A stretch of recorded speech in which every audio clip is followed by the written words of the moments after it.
নমস্কার। সমাজ কাঠামো বিশ্লেষণের আলোচনায় আমি সাংস্কৃতিক পর্বে আছি।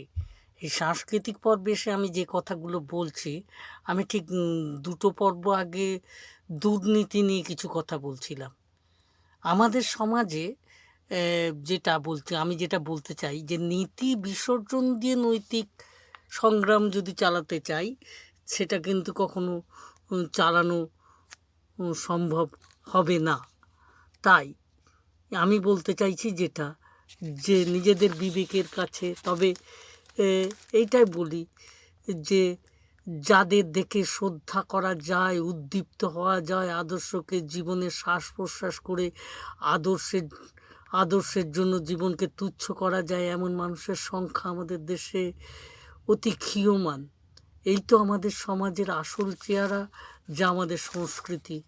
এত শোষণ, এত দুর্নীতির অনাবিল স্রোত, এতে লাভবান মানুষের সংখ্যা কোটিতে গুটি। ওরা ধনিক সম্প্রদায়, ওদের কিছু উচ্ছিষ্টভোগী আসমুদ্র হিমাচল নিপীড়িত বঞ্চিত মানুষই তো সংখ্যাগুরু।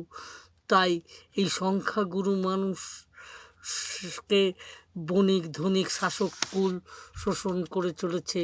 এ তো আমাদের কাছে অজানা কথা নয়।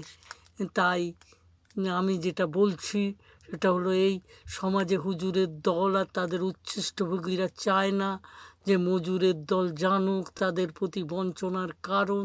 এই সমাজের কিছু মানুষের লোভ, দুর্নীতির এই সমাজ ব্যবস্থা, অজ্ঞতার অন্ধকারে বঞ্চিত মানুষগুলোকে যদি বঞ্চনা করা হয়, তার মধ্যে যে সংস্কৃতি ঢুকিয়ে রাখা হচ্ছে তা পরিষ্কার পরিস্ফুট না হলে আমরা কিন্তু শোষিত হব, বঞ্চিত হব। এই কথা বলে আজকের মতো আমার বক্তব্য শেষ